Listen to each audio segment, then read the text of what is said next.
Ou seja, o ministro do STF envolvido com o CBF, né, não casa muito, é muito estranho.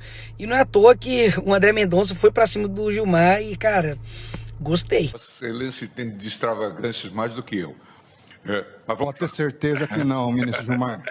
Pode ter certeza que não, porque quando eu me deparei com esses fatos, a impressão que dá é se resistiria a CBF a uma investigação. Ô, lapada seca!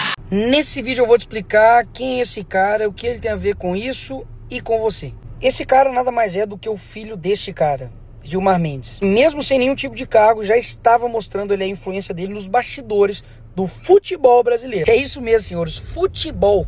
Eu ainda tô para descobrir o que o STF ainda não botou o seu dedo, né? Mas vamos lá. A história começa com um instituto ligado à família do Gilmar Mendes fazendo um contrato com a CBF de 10 anos. Virando parceiro da CBF, ele foi decisivo na queda do antigo presidente da CBF, que era o Edinaldo. Edinaldo tinha feito um recurso para poder voltar à CBF, mas o Gilmar Mendes foi lá e arquivou. De lá pra cá, o ministro Gilmar Mendes, lembrando quem é o Gilmar Mendes, tá? Não é treinador, não é ex-jogador, é ministro do STF. Indicou 6 diretores para a CBF. E hoje, inclusive, saiu a notícia de que o filho do Gilmar Mendes amplia espaço ali na CBF e integra o Conselho Disciplinar da FIFA. Vamos lá, já te mostrei quem era esse cara aqui, o que tem a ver com a CBF e agora o que tem a ver com você. Você não acha, no mínimo, estranho com que ministros do STF, que deveriam estar julgando leis, ações, interpretando a Constituição e guardando ela, estão se envolvendo em literalmente todos os assuntos que diz respeito à sua vida? Vocês lembram de quando o filho do Benedito Gonçalves, aquele do missão dada é missão cumprida? Senhor Presidente da República Federativa do Brasil eleito, Luiz Inácio Lula da Silva.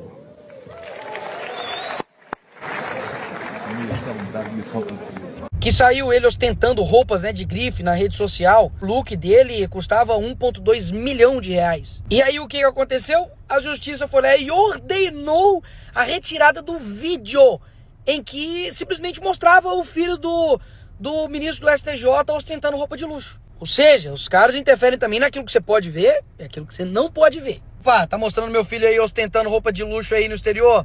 Melhor o povo não saber disso não. Manda derrubar.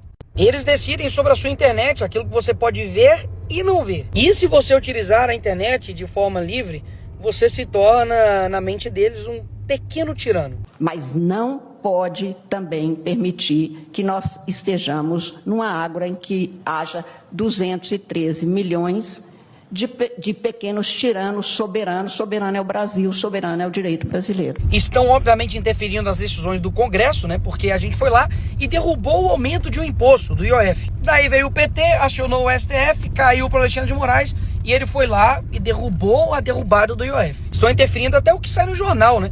O STF decidiu censurar os sites e mandou retirar uma matéria que ligava o ministro Dias Toffoli à Odebrecht. Talvez você não lembre, mas eu lembro de que durante a pandemia o STF decidiu que estados e municípios podem restringir cultos e missas durante a pandemia. Ou seja, a autonomia do governador, do prefeito, que nada, a gente interfere em tudo. Na pandemia também, né, foi uma decisão de um ministro do STF que determinou que as operações policiais no Rio de Janeiro não poderiam acontecer. É isso mesmo. Ou seja, os caras interferiram na segurança pública também. E agora, recentemente, você não lembra que o Moraes foi pra lá no dia seguinte da mega operação que aconteceu no Rio, né? Que é bater um monte de vagabundo. E foi lá ver como é que tava a mega operação, fazer perguntas. E daí? O que ele tem a ver com isso? Ah, mas não, Nicolas, ele é relator da ação sobre as operações em comunidades. Aí, meu amigo, sabe qual que é a estratégia? É só todo mundo fazer um monte de ação sobre tudo que eles vão julgar sobre tudo. Essa é a saída deles. Ah, mas eu tô tratando sobre segurança pública porque alguém me acionou e eu preciso julgar a respeito disso.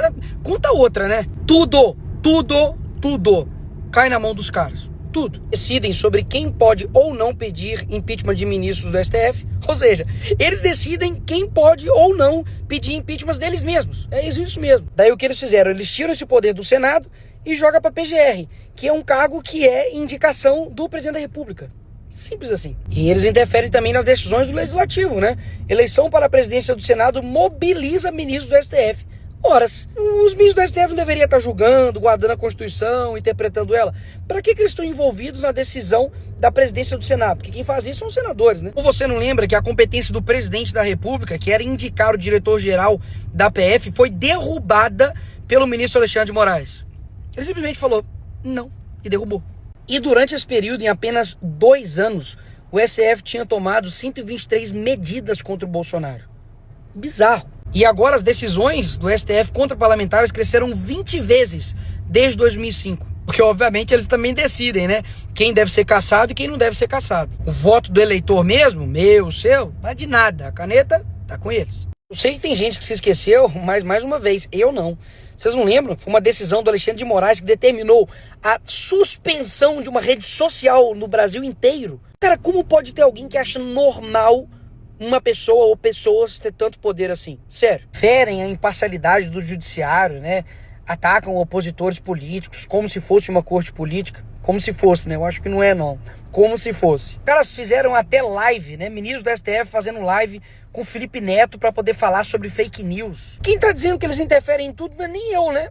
É o próprio ministro. Dá só uma olhadinha. Muitos dos personagens que hoje estão aqui e passam de todos os quadrantes políticos só estão porque o Supremo enfrentou a Lava Jato. Claro, eles não estariam aqui. Inclusive o presidente da República. Portanto, é preciso compreender que papel o tribunal jogou. Respondendo à pergunta, o Supremo cometeu erros, o Supremo mais acertou do que errou. E o Brasil muito deve ao Supremo. Ou seja, graças ao STF, né, o Lula tem que agradecer eles, né, por eles chegar aonde chegou. Mas por que eles têm tanta tranquilidade de fazer isso? Primeiro, porque eles recebem e muito bem para poder fazer isso, né? Eu não sei se você sabe, mas o STF custa mais ao teu bolso, né, do que a realeza britânica. Literalmente, os caras são reis. E não é só de poder, não, é de grana também. Mas o fator principal é que eles sabem que, primeiro, tem um Senado frouxo, que não realmente faz peso e contrapeso contra eles, né? E que não importa, amigo, qual governo vai ganhar, qual governo vai perder. Sabe quando eles vão sair de lá? Sabe quando? Dá só uma olhada. Flávio Dino 2044, Zanin 2050, Alexandre de Moraes 2043, 2033. Quantos anos você terá quando, sei lá, o Alexandre de Moraes finalmente poder sair da cadeira dele? Eu vou ter 47 anos. E aí sim o Alexandre de Moraes vai ter acabado o tempo dele de ser ministro do STF. Então, assim, o que isso tudo tem a ver com você, né? Primeiro de que eles, como eu mostrei aqui, interferem em absolutamente tudo na sua vida. Comentam sobre tudo, faz live, enfim, faz o escambau A4. Mas interessante, né? Você não vai achar nenhuma indignação a respeito do roubo que aconteceu bilionário, 6,3 bilhões, com relação à fraude do INSS. Isso aí não é prioridade. Vamos falar de golpe, de Bolsonaro, vamos, sabe, fazer tudo. Menos se preocupar, já que eles se interferem em tudo, né? Na maior fraude bilionária que já aconteceu no nosso país. Mas nenhum pio também de nenhum ministro a respeito disso daqui. Da mulher do Moraes ter negociado pessoalmente o contrato de 129 milhões com o Vorcaro. Já viu eles preocupados, dando decisões, né, a respeito desse tema? Claro que não. A prioridade é tomar conta da CBF. Mas enfim, Nicolas, e aí, qual é a solução? Existe uma. Quem tem o poder para poder, de fato, julgar os ministros do STF e fazer com que, por exemplo, né, eles tenham um mandato, que seja limitado os seus poderes, para que a gente possa reequilibrar a falta de harmonia que existe hoje entre os poderes. A gente precisa de deputados federais, mas principalmente de senadores. E eu sei que onde rola treta, polêmica, que todo mundo muitas vezes gosta, é na Câmara, mas as pessoas esquecem de olhar para o Senado. E mais, o próximo presidente da República vai indicar não um, não dois, mas 3 ministros do STF. E só passando para te lembrar que os últimos 2 indicados pelo Lula foi o amigo dele desde a adolescência e o ex-advogado dele. Exatamente, tá nas nossas mãos mudar essa realidade. E tinha gente achando que o problema da CBF e do Brasil era ele. Fala galera, se você gostou desse vídeo, deixa o like, tem muito mais conteúdo aqui. Fica com Deus, abraço, valeu!